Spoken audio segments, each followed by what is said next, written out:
¿Alguna vez te has preguntado si la Biblia que lees hoy es exactamente la misma que conocieron los primeros cristianos? La realidad es que a lo largo de los siglos, ciertos libros fueron considerados inspirados, pero terminaron siendo eliminados o apartados. Esta selección no fue simple ni inmediata y cambió profundamente la forma en que entendemos la palabra de Dios. El canon bíblico que conocemos hoy es el resultado de debates, concilios, decisiones políticas y disputas teológicas. Algunos textos que circulaban ampliamente entre los primeros creyentes desaparecieron de la mayoría de Biblias modernas. El libro de Enoc, el de Jubileos, los Macabeos y otros escritos estuvieron alguna vez en manos de comunidades cristianas, pero ya no forman parte de todas las versiones actuales. Esto nos lleva a una pregunta crucial. ¿Por qué fueron eliminados esos libros? ¿Acaso contenían enseñanzas contrarias a la fe? ¿O más bien, revelaciones que incomodaban a las autoridades religiosas y políticas de su tiempo? Explorar este tema no solo es fascinante históricamente, sino que también nos permite reflexionar sobre qué tanto conocemos realmente de la fe que profesamos. Hoy existen más de 2.000 millones de cristianos en todo el mundo. Sin embargo, no todos leen exactamente la misma Biblia. Católicos, ortodoxos y protestantes tienen diferencias en sus cánones, lo que significa que un creyente en México podría tener libros que un creyente en Estados Unidos jamás ha leído y viceversa. Este hecho por sí solo ya despierta enormes interrogantes. El apóstol Pablo escribió en 2 de Timoteo 3:16 que toda la Escritura es inspirada por Dios. Pero si distintas ramas del cristianismo reconocen colecciones diferentes como inspiradas, ¿qué implica esto para la fe de millones de personas? La pregunta no es menor, porque entender qué libros son considerados escritura determina en gran medida cómo se forma nuestra teología, nuestra práctica y nuestra visión espiritual. Para comprender cómo llegamos a esta situación, debemos viajar en el tiempo. En los primeros siglos, el cristianismo era un movimiento en expansión que circulaba entre comunidades diversas. Algunas usaban la Septuaginta, la traducción griega del Antiguo Testamento, que incluía libros como Sabiduría y Tobías. Otras seguían colecciones más reducidas. Desde el inicio no había un consenso universal sobre qué debía incluirse. En el Nuevo Testamento también ocurrió algo similar. Evangelios como los de Mateo, Marcos, Lucas y Juan se consolidaron con rapidez, pero otros textos circularon ampliamente entre comunidades. El Evangelio de Tomás, el de Pedro, el de los Hebreos. Muchos creyentes de los primeros siglos los conocían y los leían. Sin embargo, con el paso del tiempo, algunos de estos escritos quedaron fuera del canon. El proceso de selección fue largo y complejo. No se trató únicamente de evaluar la inspiración divina, sino también de definir la ortodoxia frente a las herejías y garantizar la unidad del imperio. Por eso, los concilios jugaron un papel decisivo, especialmente después de que el emperador Constantino legalizó el cristianismo en el siglo IV. Lo que estaba en juego era más que literatura. Cuando hablamos de libros prohibidos, no siempre significa que fueron destruidos.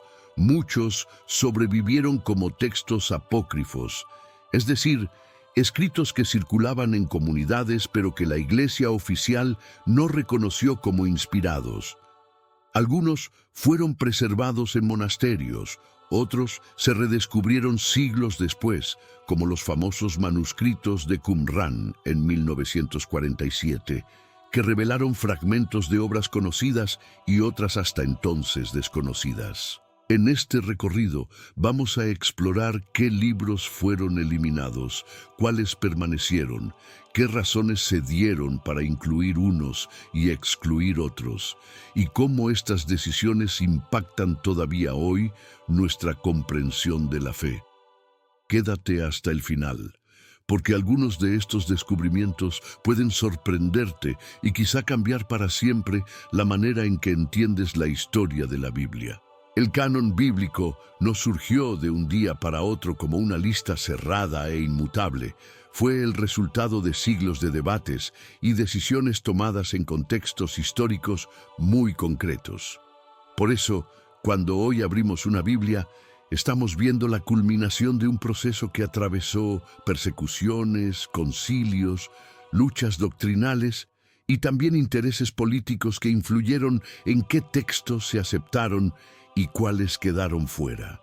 En los primeros siglos del cristianismo, no existía un único libro que todos los creyentes llamaran Biblia. Las comunidades utilizaban rollos y códices con colecciones diferentes de textos. Algunos tenían la Septuaginta, una traducción griega que incluía libros como Macabeos, Sabiduría o Tobías, mientras otros se inclinaban por la tradición hebrea más reducida que no contenía esos escritos considerados deuterocanónicos por la Iglesia Católica. Esta diversidad generaba tensiones, porque mientras unos defendían la autoridad de ciertos escritos, otros los consideraban secundarios o incluso peligrosos. En ese contexto, comenzaron a surgir listas conocidas como cánones, intentos de definir qué libros eran inspirados y cuáles no. Uno de los primeros ejemplos lo encontramos en el Canon de Muratori del siglo II, que ya distinguía entre escritos aceptados y rechazados. El reconocimiento de los evangelios también atravesó este proceso, mientras que Mateo, Marcos, Lucas y Juan se consolidaron pronto como fundamentales.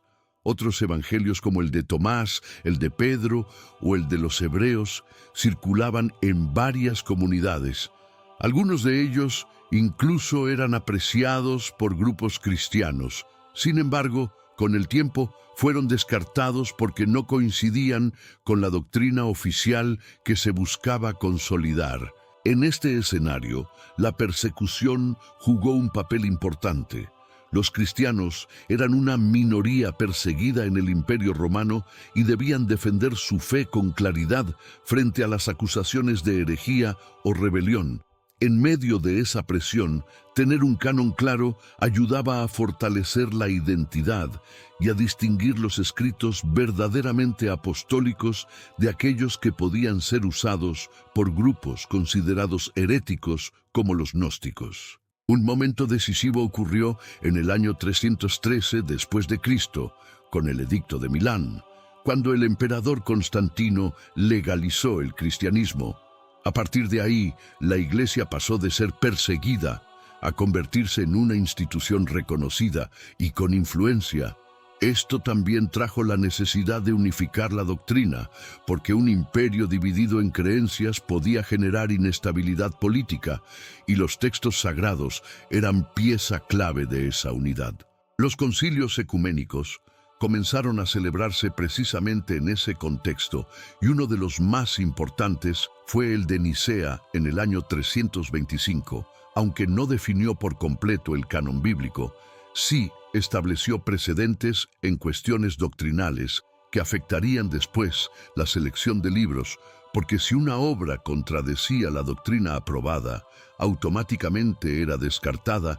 De esta forma, el canon se fue configurando bajo parámetros de ortodoxia. Es interesante notar que en Oriente y Occidente los cánones evolucionaron de manera distinta. En la Iglesia de habla griega, los libros de la Septuaginta tuvieron mayor aceptación, mientras que en Occidente, donde se imponía el latín, se comenzó a privilegiar la tradición hebrea más reducida. Esta diferencia cultural y lingüística terminó influyendo en la formación de los diferentes cánones que hoy encontramos en las iglesias cristianas. San Jerónimo fue una figura clave en este proceso. Cuando tradujo la Biblia al latín, creando la Vulgata, se enfrentó al dilema de incluir o no ciertos libros, aunque personalmente dudaba de algunos. Finalmente los tradujo porque eran usados en la liturgia con el tiempo. Esa versión se consolidó en la Iglesia Católica y mantuvo en circulación los deuterocanónicos, lo que marcaría una diferencia permanente frente a las Biblias protestantes siglos después. Así podemos ver que el canon bíblico no fue un paquete caído del cielo, sino el resultado de una historia viva, con tensiones, debates y decisiones humanas. Comprender este trasfondo nos prepara para entrar en el tema central de este estudio, porque entre los textos que se usaron, discutieron y finalmente quedaron fuera, se encuentran algunos de los llamados libros prohibidos, que cambiaron la historia de la fe. Los libros deuterocanónicos ocupan un lugar especial en la historia del canon bíblico. Se les llama así porque durante siglos estuvieron en debate sobre si debían considerarse inspirados o no. A diferencia de los protocanónicos, que siempre fueron aceptados, estos escritos fueron recibidos con entusiasmo por algunos grupos cristianos, mientras otros los rechazaron. Sin embargo, hasta hoy forman parte de la Biblia católica y de la ortodoxa. Entre ellos encontramos obras como Tobías, Judith, Sabiduría, Eclesiástico, también conocido como Sirásida, Baruch, y los libros primero y segundo de Macabeos, además de algunos añadidos en Esther y Daniel. Todos estos escritos estaban incluidos en la Septuaginta, la traducción griega del Antiguo Testamento, que fue usada por los judíos de habla griega, y que también fue la Biblia que citaron los primeros cristianos en sus predicaciones. Estos libros ofrecen perspectivas espirituales y teológicas profundas. Por ejemplo, el libro de Sabiduría reflexiona sobre la inmortalidad del alma y la justicia divina, mientras que Eclesiástico ofrece consejos morales prácticos para la vida diaria. El libro de Tobías relata la historia de fe y providencia en una familia, y Macabeos narra el heroísmo del pueblo judío en tiempos de persecución y resistencia frente a los invasores griegos. Sin embargo, con el tiempo, en el judaísmo rabínico se consolidó una colección más reducida de libros sagrados, la conocida como Biblia hebrea o Tanaj, que no incluía estos escritos. De ahí que en los debates posteriores, especialmente en contextos cristianos, algunos comenzaron a cuestionar su validez. Esta diferencia entre la tradición griega y la hebrea se convirtió en uno de los ejes del debate sobre el canon bíblico. Durante los primeros siglos del cristianismo, muchos padres de la Iglesia citaron los deuterocanónicos como escritura. Autores como Ireneo, Clemente de Alejandría y Orígenes los usaron con naturalidad en sus escritos.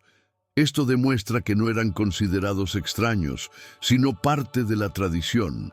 Incluso el Nuevo Testamento refleja ecos de estos libros. Por ejemplo, Hebreos 11 recuerda a héroes que aparecen en los Macabeos y no en la Biblia hebrea.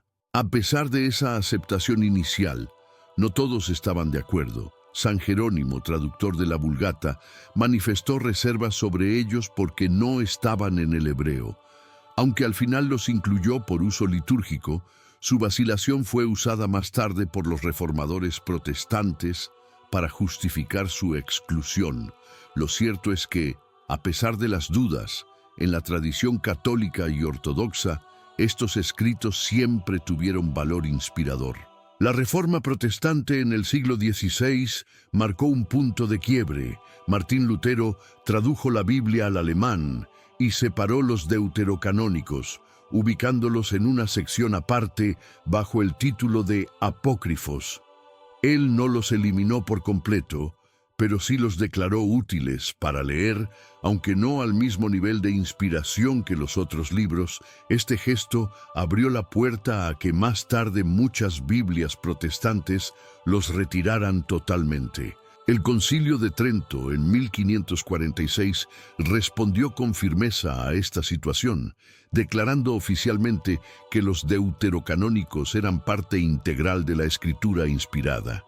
Esta decisión reafirmó la postura católica frente a la Reforma y consolidó un canon que incluía 7 libros adicionales que no aparecen en la mayoría de las Biblias protestantes. Así se fijó una diferencia que aún hoy divide a las comunidades cristianas en su lectura bíblica. Los ortodoxos, por su parte, mantuvieron estos libros e incluso añadieron algunos más, como Tercero de Macabeos o el Salmo 151, lo cual muestra que, más allá de las decisiones occidentales, en Oriente siempre hubo una visión más amplia del canon.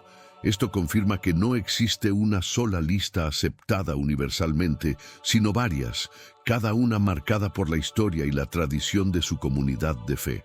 La existencia de los deuterocanónicos nos plantea un desafío fascinante, porque si durante siglos fueron leídos, citados y predicados como escritura, pero luego algunos los rechazaron, surge la pregunta inevitable: ¿qué perdemos al excluirlos? Al leerlos, descubrimos oraciones, enseñanzas y testimonios que enriquecen la fe.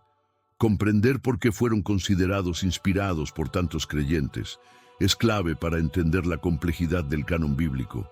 El libro de Enoc es uno de los escritos más enigmáticos y fascinantes de la tradición judeocristiana. Aunque no forma parte del canon de la mayoría de Biblias, fue altamente valorado en los primeros siglos, incluso es citado de manera directa en Judas 1, 14, 15, lo que demuestra que era conocido y respetado en la comunidad cristiana primitiva. Su contenido ofrece una visión impresionante sobre ángeles, juicios y profecías. Este libro desarrolla con detalle la caída de los ángeles conocidos como vigilantes, quienes, según la narración, descendieron a la tierra, tomaron esposas humanas y engendraron gigantes, un relato que parece ampliar lo que Génesis 6 menciona de manera breve. La descripción de estos acontecimientos dio lugar a reflexiones sobre la corrupción de la humanidad y el papel del juicio divino frente a las fuerzas espirituales rebeldes. Enoc también contiene visiones sobre el Mesías, describiéndolo como el Hijo del Hombre, una figura gloriosa que vendrá con poder para juzgar a los impíos y establecer el reino de Dios.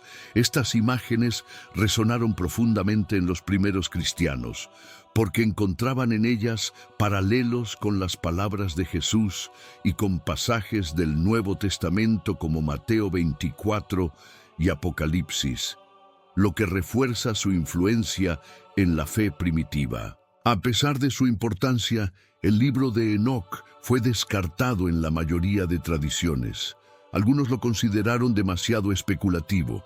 Otros lo asociaron con corrientes heréticas. Con el tiempo dejó de circular ampliamente en Occidente, pero fue preservado en la Iglesia etíope, donde hasta hoy sigue formando parte del canon oficial.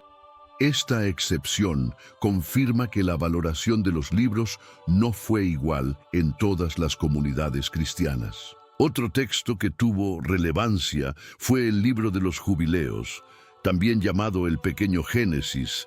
Este reinterpreta la historia bíblica desde Adán hasta Moisés, organizándola en ciclos de jubileo de 49 años. Su propósito era dar una visión más detallada de la ley y de la historia sagrada, reforzando la importancia de guardar los mandamientos y las festividades. Fue muy popular en Qumran, pero luego excluido del canon. El Evangelio de Tomás es otro ejemplo de libro apócrifo, descubierto en Nag Hammadi en 1945. Contiene 114 dichos atribuidos a Jesús. Algunos coinciden con los evangelios canónicos, pero otros son más enigmáticos y presentan a un Jesús maestro de sabiduría más que salvador. Por esta razón fue rechazado por la Iglesia primitiva. Sin embargo, su existencia muestra la diversidad de tradiciones que circulaban entre los primeros creyentes. También circuló el Evangelio de Pedro, que incluía una narración sobre la pasión y resurrección de Cristo. Aunque era leído en algunas comunidades, fue rechazado porque contenía elementos considerados problemáticos, como una descripción de la cruz hablando y caminando, lo que se interpretó como una exageración mítica. Este ejemplo muestra cómo algunos escritos, aunque bien intencionados, fueron descartados por presentar detalles que no armonizaban con la fe oficial. Los hallazgos de Qumran en 1947 dieron nueva luz sobre estos libros. Allí se encontraron copias de Enoc, Jubileos y otros textos que confirmaron su antigüedad y uso extendido. Estos descubrimientos demostraron que los límites entre escritura y apócrifos no siempre fueron claros en la antigüedad. Para las comunidades del desierto, estos libros eran parte de su identidad espiritual, aunque siglos después fueron marginados por la tradición oficial. La exclusión de estos escritos no significa que carezcan de valor espiritual o histórico. Al contrario, leerlos nos ayuda a comprender cómo pensaban y vivían los creyentes antiguos. Nos revela la riqueza del pensamiento judío y cristiano temprano y nos invita a reflexionar sobre la complejidad del canon. La pregunta que surge entonces es ¿qué impacto tuvo realmente su eliminación en la fe y la teología cristiana? Al estudiar estos textos prohibidos o descartados, descubrimos que muchos de ellos contienen enseñanzas que refuerzan la esperanza en un juicio justo, la llegada de un Mesías redentor y la necesidad de vivir en fidelidad a Dios. Aunque no estén en todas las Biblias, siguen siendo un testimonio del anhelo humano de comprender lo divino y muestran que la historia de la fe siempre ha sido más amplia de lo que creemos. Uno de los factores decisivos en la formación del canon fueron los concilios, reuniones donde los líderes de la Iglesia se reunían para definir la doctrina y resolver disputas. Estos encuentros no solo tenían un carácter espiritual, también respondían a necesidades políticas. Con el cristianismo convertido en religión legal bajo Constantino, era fundamental establecer unidad de fe dentro de un imperio vasto y diverso. El Concilio de Nicea en el año 325 después de Cristo es recordado sobre todo por su definición sobre la divinidad de Cristo frente a los arrianos, pero también abrió la puerta para que se discutieran qué textos servían para sostener la doctrina oficial. Si un escrito contradecía las conclusiones del concilio, se consideraba peligroso. De esa manera, el canon empezó a alinearse con la ortodoxia imperial. No debemos imaginar este proceso como una simple votación. Los obispos buscaban establecer qué libros eran realmente apostólicos y qué enseñanzas correspondían a la verdad transmitida por Jesús y sus discípulos. Sin embargo, el peso político era innegable. Un imperio unido en la fe aseguraba estabilidad, mientras que la diversidad de evangelios o escritos podía convertirse en un problema que debilitara la autoridad central. En este contexto, muchos escritos quedaron marginados. El Evangelio de Pedro, el de los egipcios o los Hechos de Pablo y Tecla, aunque populares en ciertas comunidades, no lograron imponerse porque presentaban narraciones que se apartaban de lo aprobado. El proceso no fue rápido ni uniforme. Durante siglos coexistieron colecciones diferentes y solo gradualmente se fue imponiendo la lista que hoy consideramos la Biblia oficial. La figura del Papa y de los patriarcas también fue relevante. En Occidente, el obispo de Roma se consolidaba como referencia, mientras que en Oriente otros patriarcas defendían su autoridad local. Estas tensiones influyeron en qué textos eran promovidos y cuáles se descartaban. El canon no fue, entonces, un resultado puramente espiritual, sino también el fruto de disputas de poder entre diferentes centros de influencia cristiana. Un ejemplo claro de cómo la política impactó el canon lo vemos en el siglo IV. El emperador Constantino encargó 50 Biblias para las iglesias de Constantinopla. Esas copias, hoy desaparecidas, seguramente reflejaban la selección que se buscaba imponer en la capital imperial. La sola idea de producir un número masivo de Biblias muestra que ya había un interés en fijar un texto uniforme y controlado. Más adelante, en el siglo V, San Agustín defendió con fuerza la inclusión de los deuterocanónicos, argumentando que habían sido usados en la tradición de la Iglesia. Sus palabras tuvieron gran influencia en los concilios regionales de Hipona y Cartago, que aceptaron estos libros, aunque estas decisiones no tenían el mismo peso que un concilio ecuménico. Marcaron tendencia en Occidente y reforzaron la práctica litúrgica de usarlos. En Oriente, sin embargo, la situación fue más flexible. La Iglesia griega mantuvo un canon más amplio, heredero de la Septuaginta. Por eso hasta hoy la ortodoxia incluye libros que ni católicos ni protestantes leen. Esto confirma que, a lo largo de la historia, el canon no fue universalmente idéntico, sino que reflejó las particularidades culturales, lingüísticas y políticas de cada región donde el cristianismo echó raíces. Cuando llegamos a la Edad Media, el canon ya estaba prácticamente definido, aunque aún había debates menores.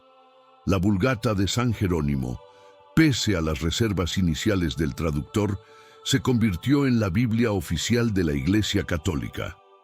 A través de ella, generaciones enteras conocieron las Escrituras. Sin embargo, con la llegada de la Reforma Protestante, las tensiones en torno a qué libros debían considerarse inspirados reaparecieron con fuerza. Este repaso histórico nos permite entender que el canon bíblico fue moldeado tanto por la fe como por la política.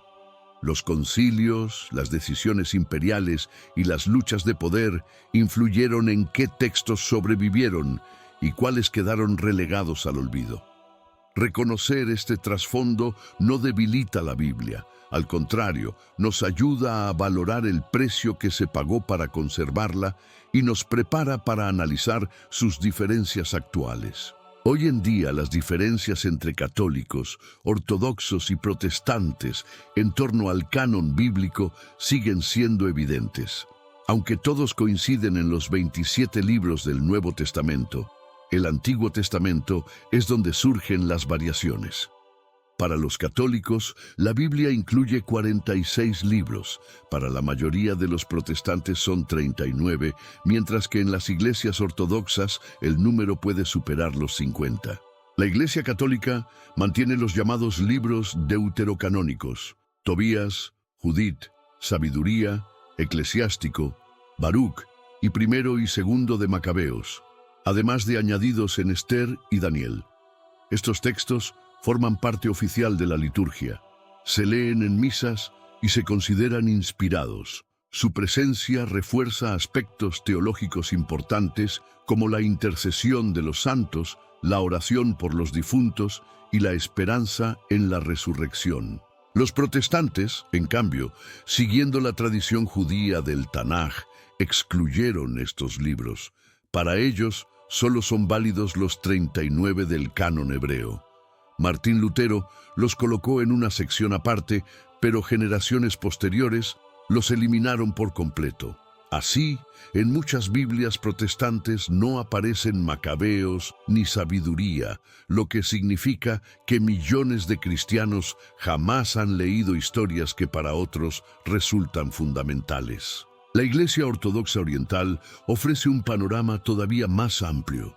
En su canon encontramos, además de los deuterocanónicos católicos, otros escritos como Tercero de Macabeos, Cuarto de Macabeos en algunas tradiciones, la oración de Manasés y hasta el Salmo 151.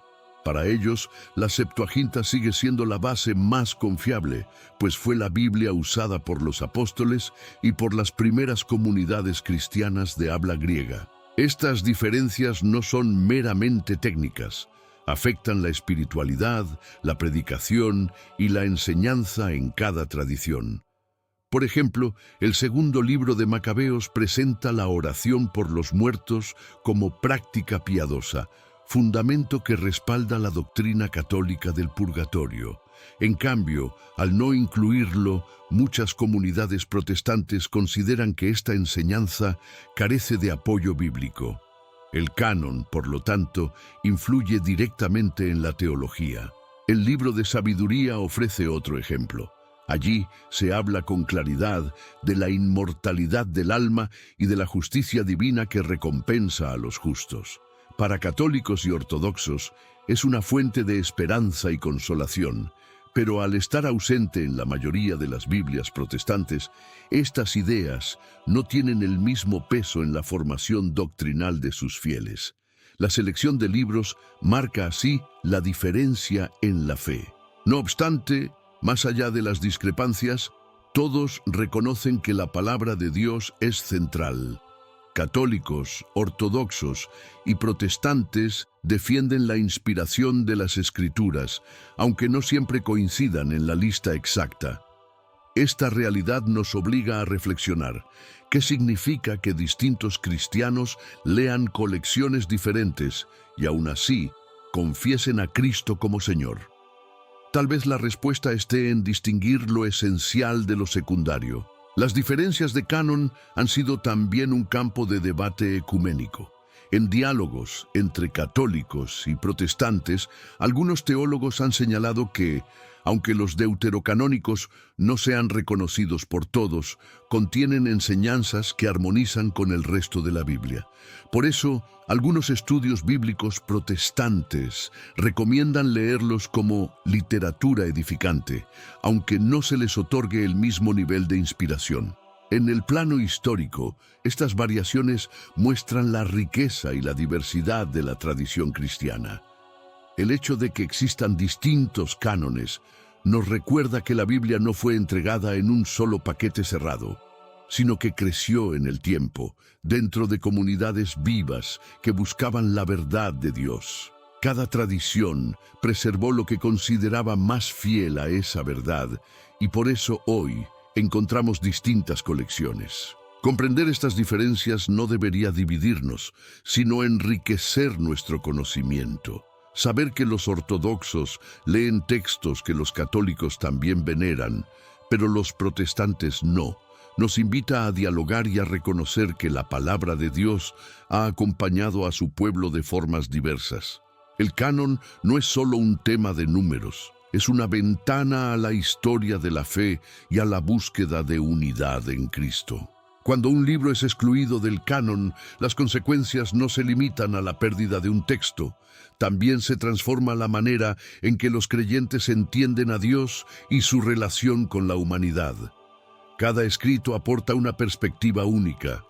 Si esa voz desaparece, la visión de la fe se vuelve más limitada. Por eso, los deuterocanónicos y apócrifos siguen generando tanto debate. El segundo libro de Macabeos, por ejemplo, habla de la oración por los difuntos. En segunda de Macabeos 12:44-45 se relata cómo Judas Macabeo oró por los soldados caídos para que recibieran perdón. Este pasaje fundamenta la práctica católica de orar por las almas en purificación.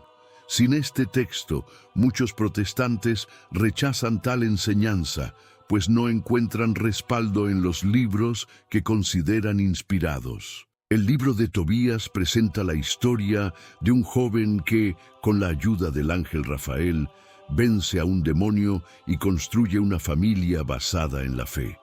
Allí aparece una de las oraciones matrimoniales más hermosas de toda la Escritura.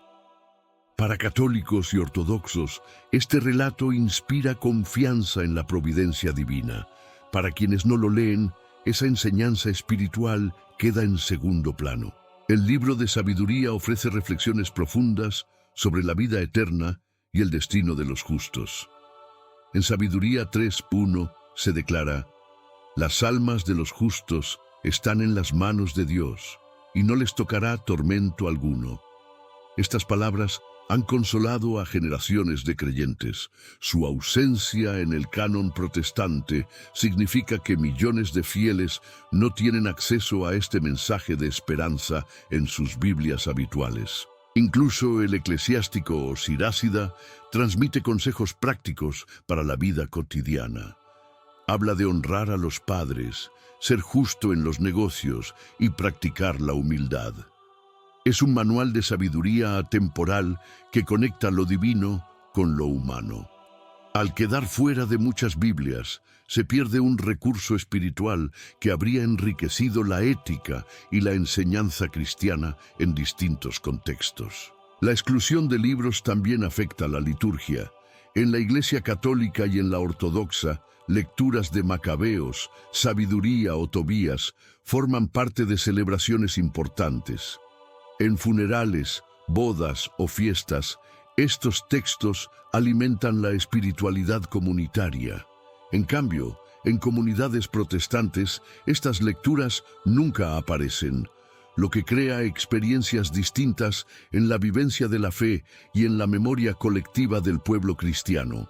Por otro lado, algunos libros apócrifos como Enoc abren reflexiones sobre realidades espirituales que el canon oficial aborda de manera más breve. Aunque no se les considere inspirados, sus visiones influyeron en el pensamiento de los primeros cristianos. Al ser marginados, esas perspectivas quedaron como un eco lejano. Comprenderlos hoy nos ayuda a valorar la amplitud de la fe primitiva y a reconocer la pluralidad de sus voces. Las diferencias de canon también se reflejan en la teología sobre los ángeles y el mundo espiritual. Enoc describe con detalle la caída de los vigilantes y la lucha entre el bien y el mal. Estos relatos alimentaron la imaginación y la doctrina de las primeras comunidades. Sin ellos, la angelología cristiana posterior se desarrolló de manera distinta, con menos énfasis en las historias que explicaban el origen del mal en el mundo. Esto nos lleva a reconocer que cada inclusión o exclusión en el canon tiene consecuencias doctrinales. No es simplemente una cuestión académica, es una decisión que impacta en la forma de orar, en la esperanza en la vida eterna, en la comprensión del matrimonio o en la lucha contra el mal. El canon no solo transmite palabras antiguas, modela la manera en que los cristianos viven y transmiten su fe. Por eso, estudiar los libros prohibidos o marginados no debería verse como un peligro, sino como una oportunidad para enriquecer la comprensión de la Biblia. Aunque no todos acepten su inspiración, leerlos abre ventanas a tradiciones antiguas, a luchas espirituales y a mensajes de esperanza que acompañaron a generaciones de creyentes. El hecho de que aún hoy sigan generando interés demuestra su poder y su relevancia. La Reforma Protestante del siglo XVI fue uno de los momentos más decisivos en la historia del canon bíblico. Hasta entonces, en Occidente, la Iglesia Católica había mantenido como oficiales los libros deuterocanónicos incluidos en la Vulgata de San Jerónimo. Con la llegada de Martín Lutero surgió un cuestionamiento radical. ¿Debían considerarse inspirados estos escritos que no estaban en la Biblia hebrea? En 1517, Lutero clavó sus famosas 95 tesis en Wittenberg. Aunque en ese documento no trató directamente el canon, su crítica a la autoridad de Roma y a las prácticas como la venta de indulgencias lo llevó a examinar qué textos respaldaban esas doctrinas. Descubrió que pasajes claves usados por los católicos para fundamentar el purgatorio provenían de libros deuterocanónicos, en especial de Segunda de Macabeos. Convencido de que solo los escritos en hebreo debían ser reconocidos, Lutero trasladó los deuterocanónicos a una sección aparte en su traducción alemana de la Biblia. Allí los presentó como útiles para leer, pero no inspirados al mismo nivel que los otros libros. Esta decisión no eliminó de inmediato esos textos, pero marcó una diferencia clara que influiría en generaciones posteriores de comunidades protestantes. El principio de sola escritura, es decir, solo la escritura como autoridad, también influyó en el debate. Para Lutero y otros reformadores, aceptar tradiciones extrabíblicas o textos no reconocidos por el canon hebreo abría la puerta a errores doctrinales. De esa manera, los deuterocanónicos quedaron bajo sospecha. Aunque algunos protestantes siguieron leyéndolos, poco a poco fueron desapareciendo de las ediciones más comunes de la Biblia. El Concilio de Trento, en 1546, fue la respuesta oficial de la Iglesia Católica. Frente a la amenaza de división, los obispos declararon de manera solemne que los deuterocanónicos eran parte integral de la Escritura inspirada. Este acto no solo reafirmaba la tradición, también enviaba un mensaje de unidad y resistencia frente a los reformadores. Desde entonces, la diferencia de cánones quedó oficialmente establecida. El impacto de estas decisiones fue enorme. En los países que adoptaron la Reforma, las Biblias comenzaron a circular sin los libros deuterocanónicos. En cambio, en los territorios católicos se reforzó su lectura en la liturgia y en la catequesis. Así, el simple hecho de abrir una Biblia podía revelar si alguien era católico o protestante. La diferencia de canon se convirtió en una marca de identidad confesional. Otros reformadores como Juan Calvino y Ulrico Zwinglio coincidieron en rechazar los deuterocanónicos. Para ellos, su enseñanza no podía tener el mismo peso que la de los profetas y apóstoles. Sin embargo, en Inglaterra, la Iglesia anglicana mantuvo una postura intermedia. Incluyó esos libros en la Biblia del rey Jacobo de 1611, aunque los colocó en una sección distinta para lectura edificante, pero no para fundamentar doctrinas. Con el tiempo, la mayoría de las denominaciones protestantes dejaron de incluir completamente los deuterocanónicos en sus Biblias.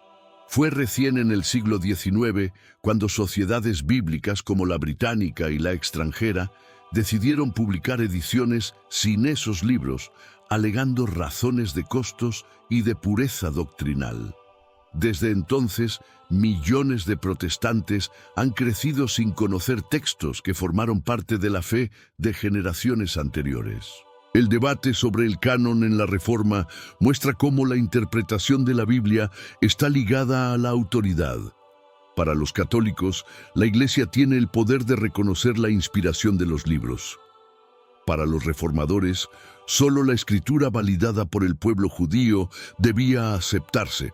Esta diferencia teológica no solo produjo divisiones doctrinales, también consolidó Biblias distintas que todavía hoy marcan la vida de millones. La Reforma no solo reavivó el debate del canon, también abrió la puerta a la multiplicación de traducciones bíblicas.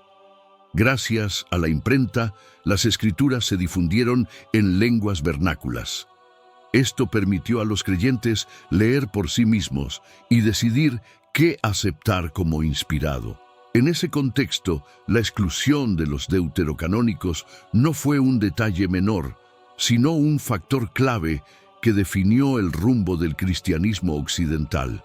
Las diferencias de canon no son solamente una cuestión académica, tienen efectos concretos en la forma en que cada tradición cristiana entiende y practica su fe. Al comparar católicos, ortodoxos y protestantes, descubrimos que los textos que cada grupo reconoce como inspirados influyen en su teología, en sus sacramentos y hasta en la manera en que se vive la vida espiritual dentro de las comunidades. En la Iglesia Católica, por ejemplo, la doctrina del purgatorio encuentra apoyo en 2 de Macabeos 12, 44-45, donde se habla de la oración por los difuntos. Este pasaje refuerza la práctica de ofrecer misas por las almas en purificación. Sin los libros deuterocanónicos, como sucede en el protestantismo, esa enseñanza carece de fundamento bíblico explícito, lo que explica por qué muchos protestantes rechazan la idea del purgatorio. Los ortodoxos, que incluyen incluso más libros que los católicos, tienen un enfoque espiritual que integra visiones más amplias sobre el juicio final, la intercesión de los santos y la veneración de iconos. Su canon, heredero de la Septuaginta, les permite mantener una continuidad con la tradición judía helenística y con la fe de los primeros cristianos de habla griega. Para ellos, Reducir la Biblia sería perder una herencia espiritual irreemplazable. En el mundo protestante, el énfasis en la sola escritura se refleja en la práctica diaria. Al limitar el canon a 39 libros del Antiguo Testamento, los protestantes priorizan la enseñanza directa de la Biblia hebrea. Esto lleva a un enfoque más centrado en la relación personal con Dios y menos dependiente de tradiciones históricas o doctrinas desarrolladas a partir de los deuterocanónicos, como la intercesión de los santos o el purgatorio. El libro de Tobías, que narra la intervención del ángel Rafael, refuerza la creencia católica y ortodoxa en la presencia activa de los ángeles en la vida de los fieles. Su ausencia en las Biblias protestantes hace que esa figura angelical no tenga el mismo peso devocional. La experiencia de la fe, por lo tanto, varía según los textos que cada comunidad reconoce como inspirados y proclama en su liturgia. La sabiduría de Salomón contiene reflexiones sobre la inmortalidad del alma y la justicia divina. Católicos y ortodoxos lo leen como un testimonio de la vida eterna, mientras que muchos protestantes no lo conocen porque no está en sus Biblias. Esto influye en cómo cada tradición predica sobre la muerte, la resurrección y la esperanza futura. Las palabras que escuchamos en nuestras comunidades moldean nuestra manera de creer. Incluso en la liturgia dominical se perciben estas diferencias. En una misa católica o en la divina liturgia ortodoxa es común escuchar lecturas de los deuterocanónicos.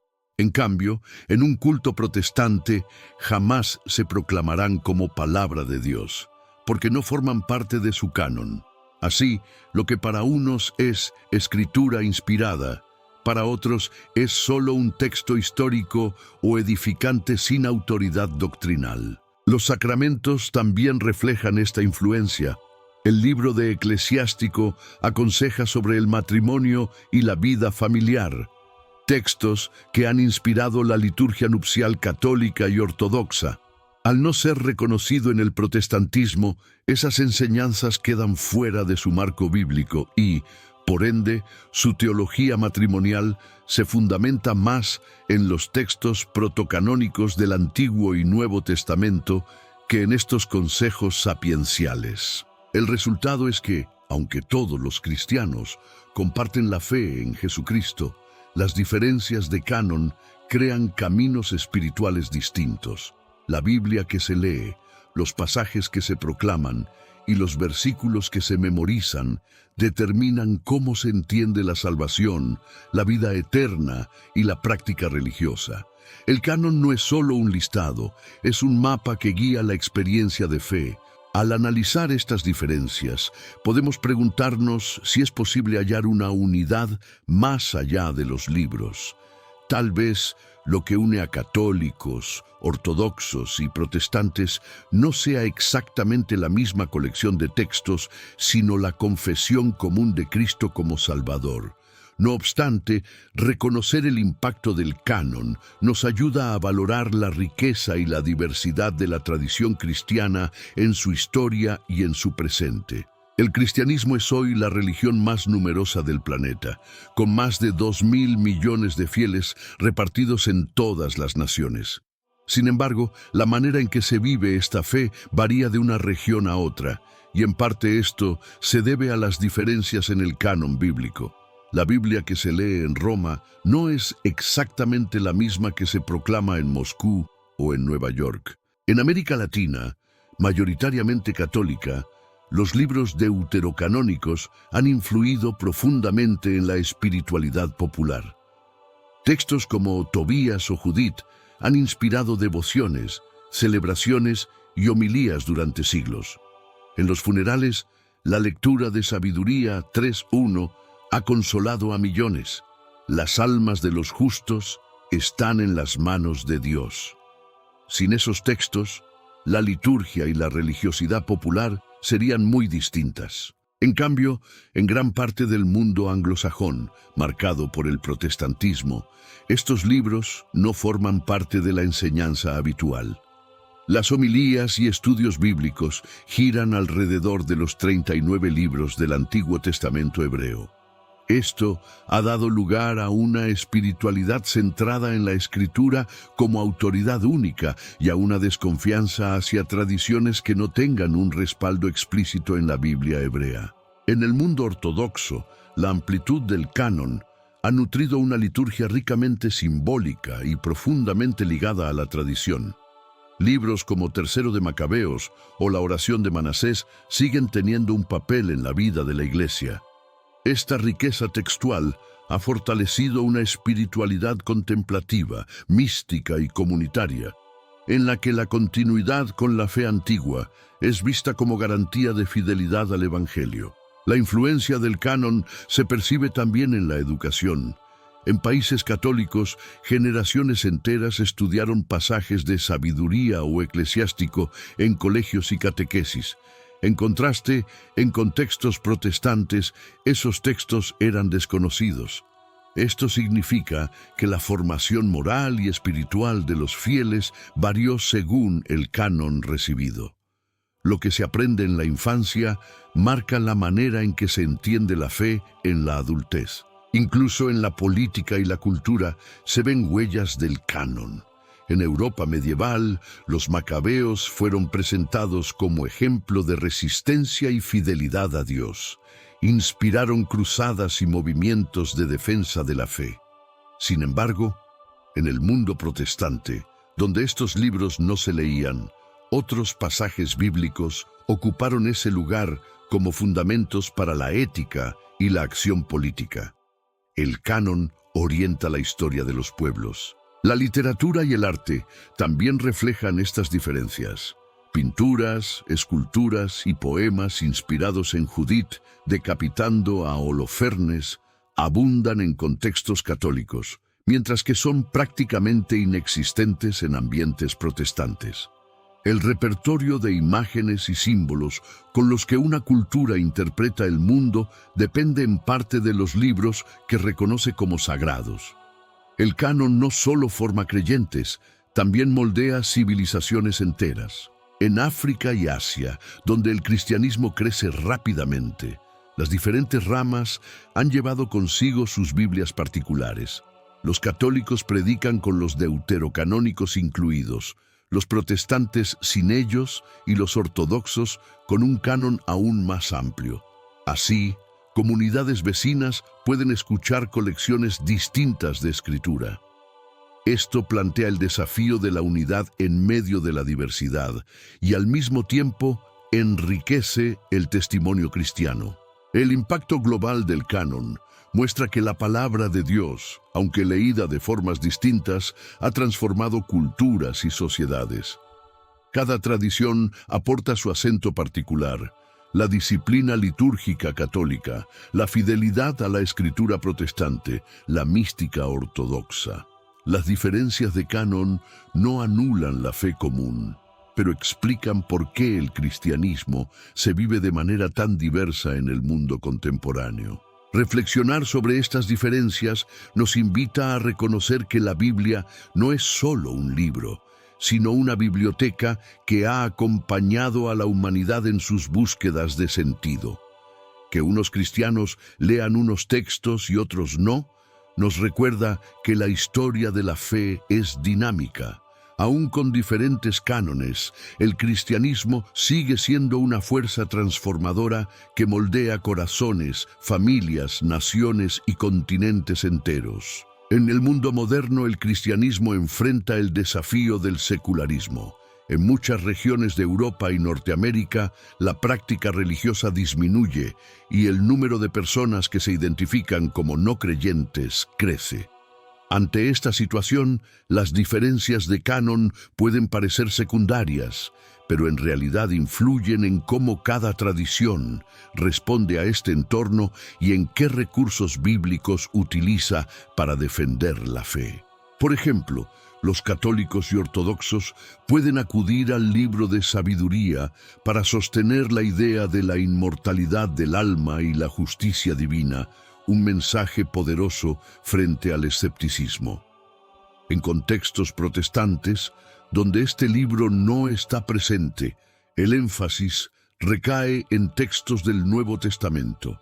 De este modo, el canon condiciona qué pasajes se convierten en armas espirituales para enfrentar el mundo contemporáneo. Otro desafío es el pluralismo religioso. En sociedades donde conviven múltiples creencias, los cristianos deben explicar por qué su fe es única y verdadera. Aquí, las diferencias de canon pueden complicar el diálogo. ¿Cómo presentar la Biblia como palabra de Dios si ni siquiera los mismos cristianos leen exactamente los mismos libros? Esta pregunta ha llevado a líderes ecuménicos a buscar unidad en lo esencial, más allá de las divergencias textuales. El crecimiento del cristianismo en África, Asia y América Latina también plantea nuevos retos. En estos lugares, las comunidades suelen enfrentarse a pobreza, violencia o persecución. Los textos deuterocanónicos como Macabeos, con sus relatos de resistencia y fidelidad en tiempos de opresión, resultan especialmente inspiradores. En cambio, en el protestantismo, otros pasajes ocupan ese papel. Cada canon ofrece un tipo distinto de esperanza para quienes sufren. Las tecnologías modernas también han abierto un nuevo frente.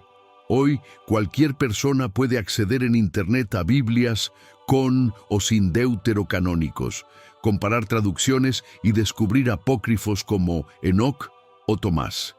Esto rompe las fronteras tradicionales de cada denominación. Muchos creyentes descubren por primera vez libros que su tradición no incluye, lo que genera curiosidad, preguntas y a veces crisis de fe. El canon ya no es un secreto. El diálogo ecuménico ha buscado responder a estas tensiones. Aunque las iglesias no han logrado unificar sus cánones, sí han avanzado en reconocer la importancia de leer los textos en conjunto. Católicos, ortodoxos y protestantes participan en traducciones interconfesionales, donde los deuterocanónicos se incluyen en secciones aparte. Esto no resuelve el debate, pero permite que más cristianos tengan acceso a estos escritos sin conflictos doctrinales insalvables. El mundo moderno también exige respuestas rápidas a cuestiones éticas. El aborto, la eutanasia, la justicia social y el medio ambiente son temas donde la Biblia es invocada. Tener más o menos libros puede ofrecer matices distintos. Un católico puede citar Eclesiástico para hablar de la dignidad de los padres, mientras un protestante acudirá a Proverbios. El canon influye en la manera en que cada tradición aborda estos dilemas. La migración y la globalización han mezclado comunidades. En una misma ciudad conviven católicos latinoamericanos, protestantes africanos y ortodoxos orientales, cada uno con su canon, cada uno con su forma de leer la Biblia. Esto representa un desafío, pero también una oportunidad, aprender que la palabra de Dios puede ser recibida en múltiples formas sin perder su esencia. La diversidad se convierte en una riqueza espiritual compartida. A pesar de las diferencias, el mensaje central permanece. Jesucristo es el Hijo de Dios y Salvador del mundo. Este punto de unidad ha permitido que en el mundo moderno los cristianos colaboren en causas comunes, desde la defensa de los perseguidos hasta la ayuda humanitaria en desastres. El canon puede dividir, pero la misión compartida de anunciar el Evangelio sigue uniendo a millones de creyentes. El mayor desafío, sin embargo, es mantener viva la fe en una cultura que a menudo la margina. Para lograrlo, cada tradición necesita beber de su canon, nutrirse de sus textos y compartirlos con nuevas generaciones. Que unos lean sabiduría y otros no, que unos reciten Macabeos y otros lo desconozcan, no borra el hecho de que todos buscan en la Biblia el mismo tesoro, la verdad que salva en Cristo. A lo largo de esta investigación, hemos visto que la Biblia que hoy tenemos en nuestras manos no llegó formada de manera automática, sino que es el resultado de siglos de debates, persecuciones, concilios y decisiones humanas. Algunos libros fueron incluidos y otros quedaron al margen. Sin embargo, todos reflejan la búsqueda sincera del pueblo de Dios por conservar la verdad revelada y transmitirla a las siguientes generaciones. Los llamados libros prohibidos, como Enoc, Jubileos o los deuterocanónicos, nos recuerdan que la historia de la fe es mucho más amplia y compleja de lo que solemos imaginar. Muchos de estos escritos inspiraron a comunidades enteras y marcaron la espiritualidad de los primeros cristianos.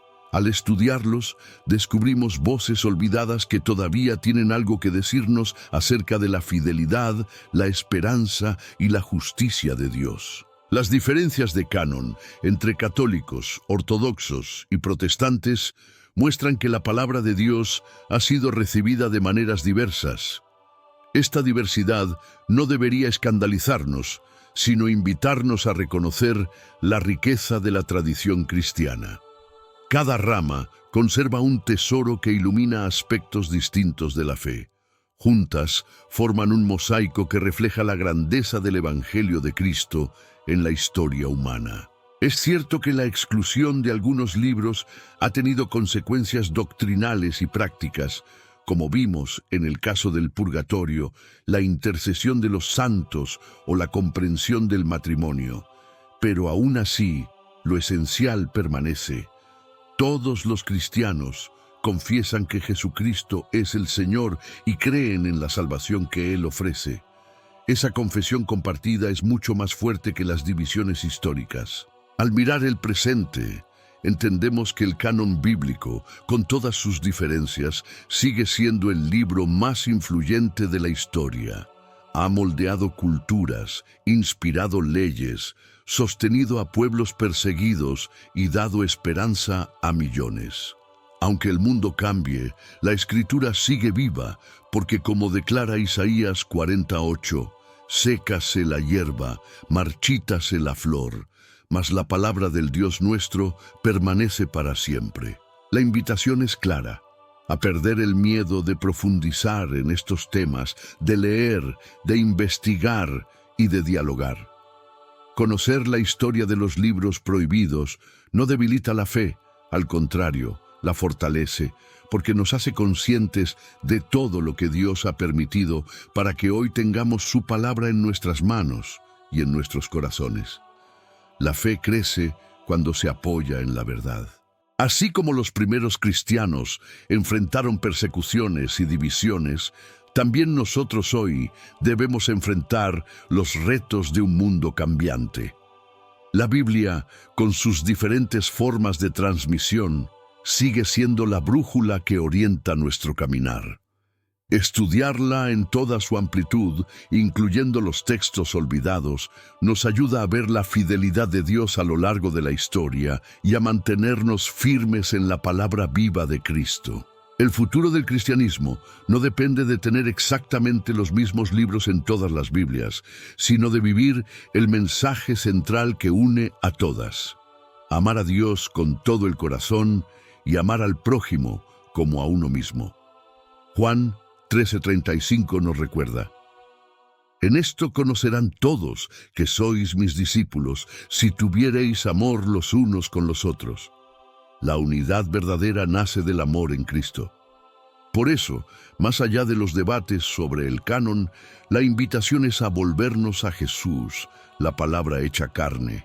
Él es el centro de la Escritura y el motivo por el cual cada libro, aceptado o rechazado, existe. Todo lo que fue escrito apunta hacia Él y todo lo que fue preservado nos conduce a su mensaje de salvación. En Cristo se encuentra la plenitud de la revelación divina. Y ahora quiero invitarte a reflexionar. ¿Sabías que distintas Biblias contienen diferentes libros? ¿Has leído alguno de los llamados deuterocanónicos o apócrifos? Déjame tu opinión en los comentarios. Me interesa conocer tu experiencia. Antes de irte, apóyanos con un me gusta. Suscríbete y comparte este video con alguien que necesite descubrir estas verdades. Sigamos juntos explorando la historia de la fe que transforma vidas.